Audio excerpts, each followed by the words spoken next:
Hey everyone! If you've only got one day in Singapore, I'm here to make sure you won't miss a thing. This city might be small, but it's absolutely jam-packed with incredible spots and all walkable distance. We'll hit the iconic Marina Bay Sands and stroll among the otherworldly spots nearby. And don't worry, I'll keep things easygoing and explain everything like I'm walking you through the city with a friend. So lace up your comfiest shoes and come along. Let's dive into our Singapore adventure together.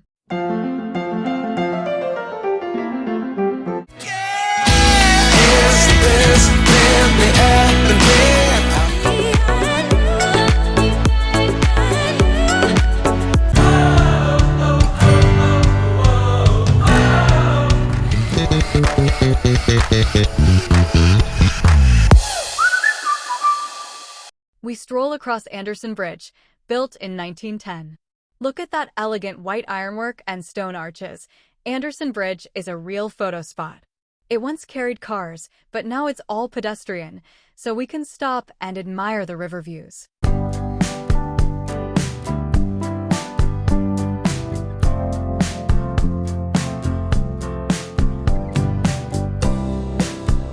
Just under the bridge, there's a cute little juice stall. Locals love it. I'm grabbing a refreshing avocado milkshake or lemon juice here. Trust me, it's perfect for beating the heat. This spot is famous among cyclists and joggers for quick cold drinks. Refreshed and energized,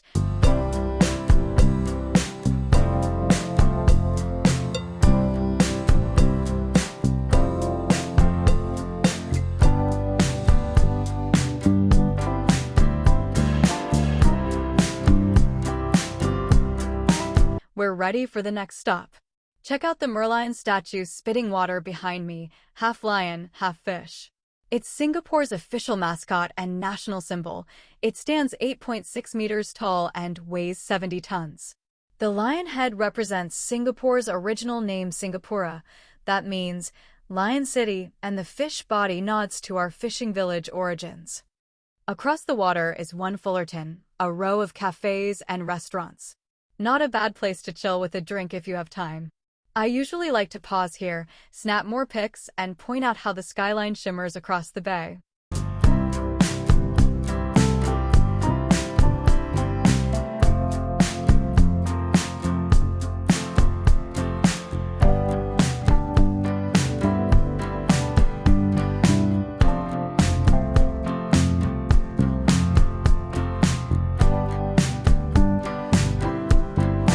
The views toward Marina Bay Sands are amazing from here. Let's keep walking along the waterfront towards the Fullerton Hotel. This grand white building used to be the General Post Office, the main post office, back in colonial times. It opened in 1928 and was the largest structure ever built in Singapore at that time. It's now a luxury 5-star hotel, but you can still see its neoclassical columns and stained glass domes from the outside. As we stroll, take note of the plaques and info boards on the walkway. They tell the story of old Singapore. Like how this very spot used to be coastline and how the area grew with trade. No joke, you can even find a full-grown coral's imprint in the wall if you squint. It's a cool little history lesson.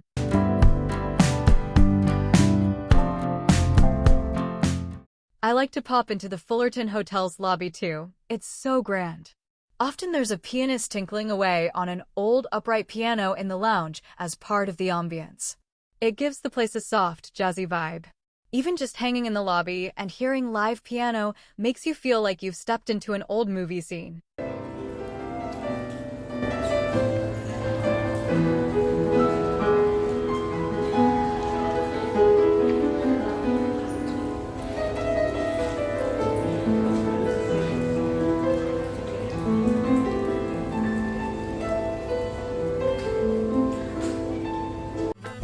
After soaking up that elegance, we head on Marina Boulevard and city skyscrapers. Check out the Marina Bay Financial Center towers on your left. Tower 1 even tops out at 245 meters high. These huge glass and steel buildings are home to banks, offices, and condos. It's a different vibe after the colonial buildings we just saw. It shows how Singapore blends old and new. If your legs need a break, FYI, there's a bike rental hub. Rent a bike and zip around the bay if you want. But today we're walking, so on we go toward that big shiny structure up ahead, the shops at Marina Bay Sands.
Here it is, the shops at Marina Bay Sands.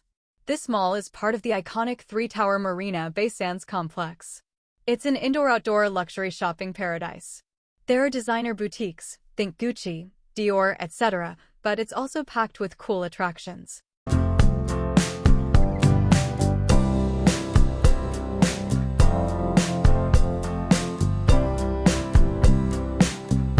Inside the shops, even the cafes are flashy. We passed by Ralph's Coffee by Ralph Lauren. This is exclusive to Singapore, just opened recently. Think classic polo vibes with lattes.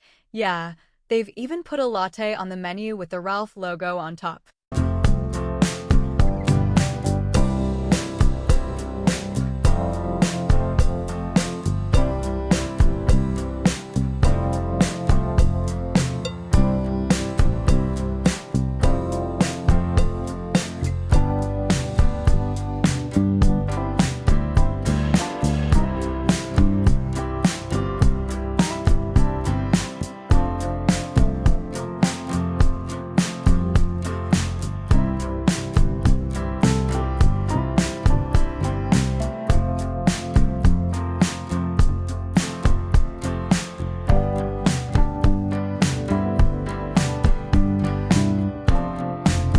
Don't miss the indoor canal that runs through the shops.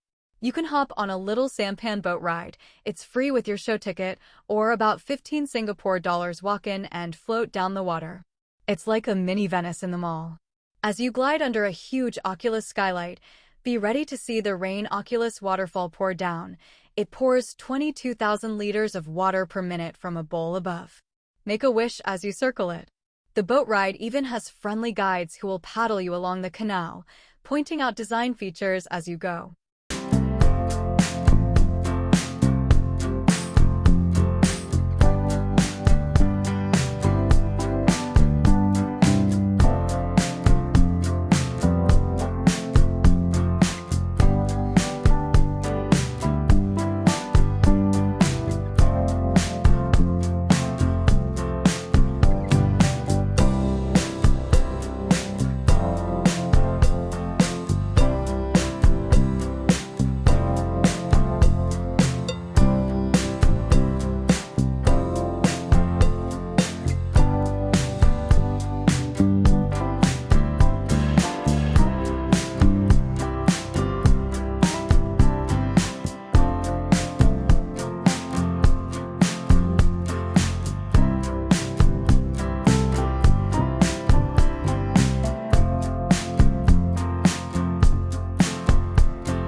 And check this out, Bacha Coffee also has a beautiful space here. They're a Moroccan-inspired brand founded in 1910, named after a Marrakesh palace, and their branch at MBS is like a luxurious coffee boutique with 300 square meters of gold and white decor. Great place to grab a cup if you're craving a fancy brew.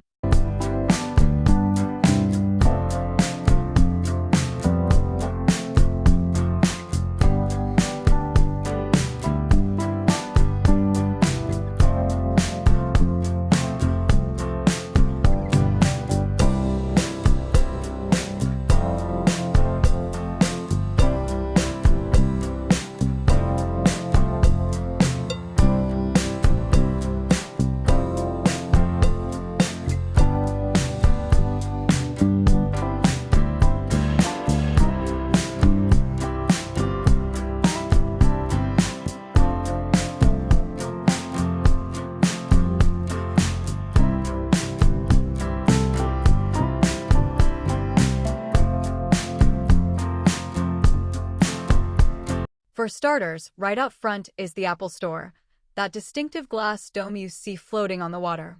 It's actually the world's first Apple Store entirely surrounded by water. Inside, you get 360 degrees views of the bay while you shop. It's a pretty neat design and definitely Insta-worthy.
While in the food hall called Razapura Masters, look down at the floor. TeamLab's digital light canvas is a light show right underfoot. Each step makes exotic flowers bloom at your feet, and colorful koi fish swim around your toes on the giant floor projection. By now, I'm feeling pretty hungry and maybe even a little weary. Let's grab dinner here. There are so many options, from hawker-style noodles at the food gallery to high-end restaurants like Wok Again or Cut Steakhouse. Personally, I might grab some meat or fish in the food hall or sit at a nice spot for people watching.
After dinner, time it right, head to the water's edge, Event Plaza for the Spectral Light and Water Show.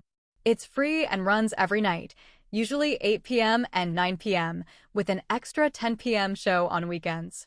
It's about 15 minutes of water jets, laser lights, and projections telling Singapore's story. If you want to see the entire show, in my channel I have another video that explains it in detail. So check the Singapore's playlist in my channel for more info. The fountains dance to an orchestral soundtrack while walls of mist and light paint images in the night. We'll settle on the bayfront and enjoy the spectacle. Trust me, it's like Singapore's own little fireworks show but laser-based. With Spectre done, we've got some time. The city at night is so pretty from here. Let's walk back along the bay. The skyline is all lit up. Marina Bay Sands glows, the Singapore Flyer sparkles, and those skyscrapers flash their lights. It's almost as if the new and old world swapped places in the reflections. As we cross back over Anderson Bridge again, take one last look at Victoria Theatre and Concert Hall in the distance. It's bathed in warm light and looks absolutely magical. The colonial clock tower is lit up, making it feel like a scene from a vintage postcard. Walking hand in hand or with good company, back to our start feels like the perfect bookend. Right here at the Victoria Theatre and Concert Hall, it's actually over a century old, built in 1905 in honor of Queen Victoria, and today it's one of Singapore's most famous landmarks.